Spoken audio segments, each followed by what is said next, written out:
Salut les confinés, c'est Merej et ce soir je viens parler de Lucy in the Sky, film qui devait sortir là mais qui n'est pas sorti parce que nous sommes toujours en confinement. Un film qui n'est pas un film de science-fiction, qui est en fait une histoire toute simple traitant d'astronautes, mais qui est tellement métaphysique dans la forme et dans le fond qu'à un moment donné on a l'impression de se retrouver dans un film de Terrence Malick. Carrément, c'est assez incroyable. Formellement, c'est de toute beauté. Et donc, du coup, il a vraiment cette petite saveur science-fiction. Et d'entrée, je vous le dis, je vous recommande très très chaudement ce film. Parce qu'en plus, il est noté, je crois, 4,6 ou je sais pas, ou 4,9 sur IMDb, ce qui est une note très basse. Mais ça ne m'étonne pas, parce que c'est un film assez difficile d'accès, j'ai envie de dire. Hein. C'est un peu l'inverse. Voilà, des blockbusters à la Bad Boys 3 où il faut enlever son cerveau. Là, en fait, c'est le contraire. Là, il faut mettre son cerveau, voilà, brancher toutes les antennes. Voilà, c'est un film un peu pour cinéphiles, on va dire. C'est un film un petit peu plus exigeant. Si vous attendez, de la SF tape à l'œil, oubliez direct, c'est pas du tout ça que vous allez avoir. En revanche, si vous aimez le cinéma, avec de la narration visuelle, avec un petit peu de psychologie, un truc un petit peu plus profond. Et donc, mais c'est pas une insulte, hein. Je veux dire, on est comme ça. Hein. J'aurais pu conseiller une comédie musicale, j'aurais pu conseiller un film pour enfants. Voilà, si vous aimez pas les films pour enfants, ça va pas le faire. Et donc, je vous préviens juste amicalement que, ce film demande un petit effort. Voilà, il faut être concentré. Hein, il faut le regarder avec les deux yeux et pas juste d'une oreille. Et c'est un film vraiment qui touche au métaphysique, j'ai envie de dire. Et c'est très très impressionnant. Et on va tout de suite commencer par la chose la plus magnifique du film. Et non, ce n'est pas Nathalie Portman, hein, bien qu'elle soit toujours très belle. Non, il s'agit de la photographie. Poum, poum, poum. Alors la photographie du film des petits-enfants, elle est magnifique. En plus, elle est expérimentale. Je vais vous expliquer pourquoi tout de suite. Et donc le film est un vrai régal pour les yeux. Et surtout, ce que j'ai adoré, c'est qu'il doit y avoir, je sais pas moi, une vingtaine de plans à effets spéciaux. Mais c'est vraiment des effets spéciaux uniquement quand le réalisateur n'a pas eu moyen de faire autrement. C'est-à-dire que tout le reste est practical. Et même inventif. C'est-à-dire que, je sais pas moi, il peut y avoir un reflet dans une vitre, par exemple. À un moment donné, elle s'élève un peu dans les airs, hein, et on sent qu'elle est sur une plateforme. C'est fait un peu comme dans les années 90. Voilà, il y a un plan à la Spike Lee, comme ça, où elle est sur un rail. Vous savez, ces plans de Spike, comme ça, où on a l'impression que les acteurs sont sur un rail de travelling qui va très vite avec les acteurs qui défilent, c'est magnifique. Et tous les acteurs derrière se mettent sur pause. Voilà, comme si ils étaient figés. Mais on sent que ça a été fait sans effets spéciaux. C'est que des trucs de petits malins comme ça. Et c'est ultra inventif à tous les niveaux, formellement magnifique. Et en plus de ça, et j'y reviendrai tout de suite, le cadre n'arrête pas de changer, hein, le format passe du 4/3 au cinémascope en permanence, et en plus ce n'est absolument pas gratuit, ça a réellement un sens profond dans l'histoire. Bref, j'étais vraiment sur les fesses, ce film m'a mis une petite gifle, et donc quand j'ai regardé l'équipe qui a réalisé, a écrit et a photographié ce projet, je me suis rendu compte que c'était toute la petite équipe qui était aux manettes de la série Légion. Et oui, la série Marvel. Donc je ne sais pas si vous avez vu cette série, mais si vous l'avez vue, vous savez que formellement c'est complètement dingo, il se passe vraiment des trucs assez hallucinants dans le cadre. Et j'ai envie de dire, là aussi, hein, on voit que les mecs sont extrêmement talentueux. Et c'est franchement, je leur tire mon chapeau parce que c'est limite leur premier scénario à tous. Le réal, c'est son premier film. Hein, sinon, il a fait des épisodes de série avant. Enfin voilà, c'est toute cette équipe. La nana qui fait la photo, c'est pareil. Ils viennent tous de Légion, ils viennent tous de la télé. Là, c'est leur premier pas au cinéma. Et ils te mettent une bonne grosse claquouse. Franchement, je pense qu'on tient là un des meilleurs films de 2020. Ouais, bon, il y en aura pas beaucoup. Certes, mais en tout cas, on tient vraiment un putain de bon film de 2020. Alors, à la réalisation, c'est Noah Hawley qui écrit le scénario aussi, avec deux compères. On le connaît absolument pas, ce bonhomme, hein. Mais alors, je peux vous garantir que lui, tous ces films-là, dès qu'il sort un film, lui, je regarde instantanément son travail, parce que c'est colossal, les enfants. Et vraiment, j'ai trouvé ça splendide. La photographie, c'est Polly Morgan, une femme. Alors pourquoi est-ce que je le précise?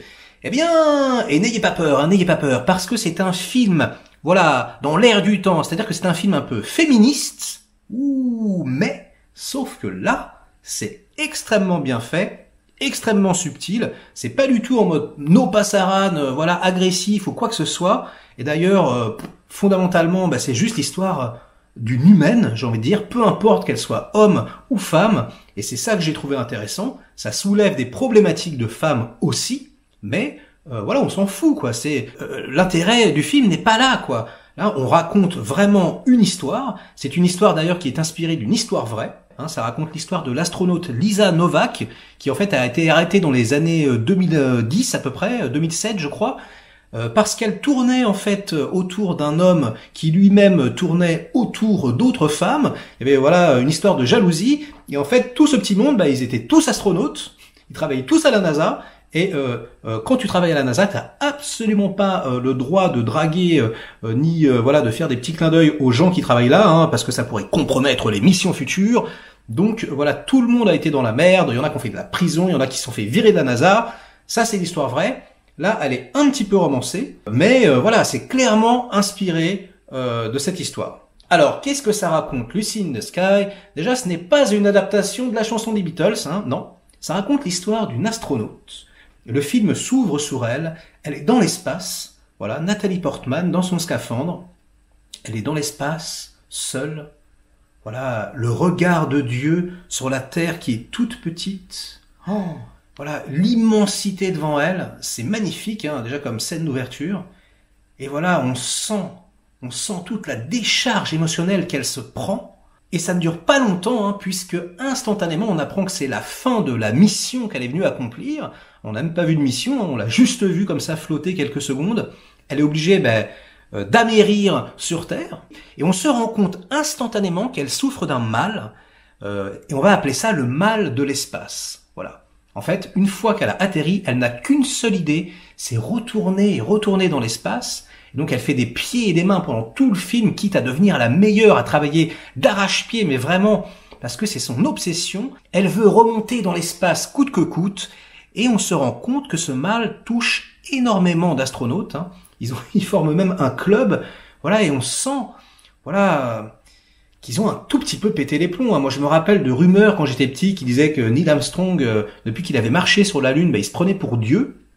Il y a un côté comme ça, quoi. C'est-à-dire qu'à un moment donné, quand tu as eu la position privilégiée de voir la Terre en tout petit, enfin de t'élever tellement, même spirituellement, j'ai envie de dire, que le retour à la réalité, c'est très difficile. Et alors dans le film, c'est vraiment symbolisé de très belle manière, puisque un peu comme le film Mommy de Xavier Dolan, eh bien on a, voilà, quand elle est dans l'espace, c'est full scope, c'est magnifique, et hop, dès qu'elle revient sur Terre, eh bien, on se retrouve avec un format 4/3, comme ça, tout étriqué, comme si son personnage, voilà, était prisonnière, un peu, voilà, d'un monde qui est beaucoup trop petit et beaucoup moins vaste, voilà, que son fantasme cosmique, j'ai envie de dire. Et alors, tout son mal-être est également souligné par la photographie magnifique du film, dont je vous ai déjà parlé tout à l'heure, puisque, et ça, vous allez le repérer instantanément, eh bien, tout autour du bord du cadre, en haut, en bas, eh bien, c'est très très flou. C'est-à-dire que la zone de netteté se fait vraiment au centre de l'image la plupart du temps. Alors déjà, c'est très intéressant parce que ça coupe les jambes des personnages. Et d'ailleurs, il y a une scène très forte où elle parle à son psy qui est dans un fauteuil roulant pour encore plus accentuer cette idée. Ils ont tous les deux, voilà, les jambes floues. Et pendant tout le film, voilà, on a l'impression qu'elle a un peu les jambes coupées. Voilà, on a un peu l'impression qu'elle sait plus avancer, quoi, qu'elle est comme un pantin désarticulé. Et puis également, eh bien, elle est souvent elle nette et tous les autres protagonistes flous. Parfois, c'est le son qui est un peu étouffé parce que elle est dans ses pensées et voilà, elle répète les protocoles, etc., parce qu'elle a envie de retourner là-haut. Et voilà, on sent qu'elle est déconnectée, on sent que voilà, même voilà, ses amis, sa famille, ses collègues deviennent de plus en plus flous au fur et à mesure. C'est extrêmement bien fait. Alors je vous donne un autre exemple de cette idée de changement de cadre qui est très réussi. Il y a une séquence où elle se fait draguer par Jon Hamm. Donc voilà, ils boivent un peu, ils boivent des bières, et puis bon, voilà, elle est complètement déchirée. Et voilà, et on a le cadre comme ça, le 4/3 qui va se décaler sur la gauche. Enfin voilà, je vous en dis pas plus parce qu'il y a beaucoup d'idées. Notamment, c'était un peu comme, vous savez, le film L'Idéaliste de Francis Ford Coppola avec Matt Damon. Et je ne sais pas si vous êtes au courant de ce truc, mais Coppola avait insisté pour fabriquer la salle de procès en studio. Pourquoi? Parce qu'il voulait que, à mesure que le film passe, eh bien le plafond descende. Voilà, ça se voit pas au début, hein, et quand vous ne savez pas, ça se voit pas, mais voilà, le plafond donc du studio descend au fur et à mesure, voilà, du film, et donc on sent l'angoisse, voilà, du personnage principal qui est de plus en plus confiné. D'ailleurs, à propos de confinement, c'est un film vraiment qui résonne avec l'actualité, hein, c'est comme beaucoup de films en ce moment, c'est assez curieux. Après, peut-être qu'on y projette ce qu'on veut aussi, mais effectivement, là, qu'est-ce que ça raconte? En gros, ça raconte l'histoire d'une femme qui était seule, voilà, confinée dans l'espace, et donc qui fait le bilan de sa vie, hein, le bilan de, j'ai envie de dire, de ses erreurs et de l'absurdité de son mode de vie, hein, de l'absurdité de l'American Way of Life. En plus, elle s'appelle Lucy Cola. Voilà, hein, comme le Coca-Cola, enfin vraiment, c'est là pour le coup, je pense que c'est vraiment clair à ce niveau-là, même si c'est traité de façon très subtile, hein, mais je veux dire, une fois qu'on commence à réfléchir, évidemment, hein, c'est une critique de la société de consommation, et je trouve que c'est ce qu'on est tous un peu en train de faire en ce moment, on est un peu en train de se remettre en question, et un peu en train de se dire, allez, après le confinement, je change tout, et je reviens à l'essentiel.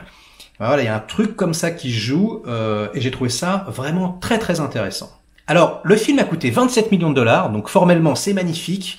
Voilà, il y a des mouvements de grue, il y a des travelling, il y a des top shots de l'enfer, enfin plutôt de l'espace, et il y en a excessivement dans le film, de magnifiques top shots vus de très haut, et on a vraiment l'impression, parce que ça revient énormément, eh bien que c'est le point de vue du film, quoi. On a l'impression que sa conscience à Nathalie, elle est restée vraiment perchée dans l'espace, et à mesure, voilà, que sa problématique la gagne, nous spectateurs, on est hyper empathiques et on se rend compte qu'elle est malade, qu'elle va pas bien, et que voilà, elle se dirige de plus en plus vers quelque chose de vraiment assez dangereux et déviant. Je ne vous en dirai pas plus. Mais en tout cas, voilà, ça fonctionne hyper bien. On rit avec elle, on pleure avec elle, et d'ailleurs, non, pas vraiment, on ne pleure pas vraiment avec elle, puisque pour une fois, Nathalie Portman est souvent excellente, hein, notamment dans Black Swan, mais c'est vrai que dans des films comme Jackie ou ce genre de truc, elle pouvait un peu, essayer d'avoir un Oscar en pleurant un peu tout le temps, et là, c'est pas du tout ça. Là, elle livre une performance péchue. Vraiment, voilà, elle a de l'énergie, elle est jeune, elle est dynamique, voilà, elle est surprenante, et surtout c'est pas la chialerie, elle est pas en train de faire non, pas du tout. Et ça, vraiment, j'ai trouvé ça appréciable. Le film n'essaye pas du tout de te tirer les émotions de façon artificielle avec une musique guimauve, pas du tout, musique très subtile et très belle d'ailleurs. Non, là, vraiment, c'est un film qui est majoritairement raconté avec la narration visuelle. C'est-à-dire qu'il y a vraiment des mouvements de caméra tout le temps. Il y a vraiment beaucoup de choses qui m'ont fait penser à De Palma. Des mouvements de caméra qui partent d'un visage et qui deviennent subjectifs. Des choses comme ça. Je vous parlais du plan à la Spike Lee, par exemple. Enfin, des choses vraiment très intéressantes et pensées, voilà, pour faire naître des émotions. Le montage du film aussi est très intéressant. Je vous donne un exemple. À un moment donné, elle doit réussir une mission. Et on voit le début de la mission, je sais pas, on va dire pendant 30 secondes, ensuite on la voit sur un banc de dos, donc on comprend qu'elle a raté la mission, mais on ne sait pas pourquoi, et ensuite, voilà, juste après, eh bien, on va voir la suite de la mission, et donc voilà, il y a un montage comme ça assez intéressant, où les actions sont décomposées à la fois dans le présent et dans le passé, et d'une très belle manière, et puis, vraiment, je le pense, hein, il y a des relents de Terrence Malick. Franchement, voilà, vous vous rappelez de Tree of Life, hein, tout le début, comment les choses s'enchaînent, les petits-enfants, la grand-mère, le truc, la fleur, le soleil. Là, il y a un peu de ça, quoi. Plein d'images comme ça qui s'entrechoquent et qui forment une espèce de feu d'artifice visuel, parfois, et surtout qui provoquent des émotions, encore une fois. Et c'est ça que j'ai réellement apprécié dans ce film, et c'est pour ça qu'il peut perdre certains des spectateurs, je pense. c'est que on ne donne pas la béquille au spectateur, hein, vraiment. Voilà, ça va pas être expliqué, blablabla, bla. Non, non, non. C'est vraiment un film qui te fait ressentir des choses. C'est un film. C'est pour ça que je vous disais, hein, soyez dans le canapé. On peut pas l'écouter. C'est vraiment un film qu'il faut regarder. Et vous savez que moi, ça c'est mon type de film préféré. Donc franchement, 2 thumbs up.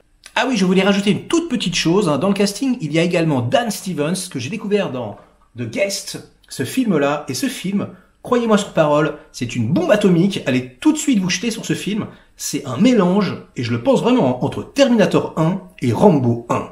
Et ça fracasse. Et donc on retrouve Dan Stevens dans le film, mais qui, voilà, ici, joue quelqu'un d'extrêmement gentil et simple, alors que là, c'est un gros psychopathe de l'enfer.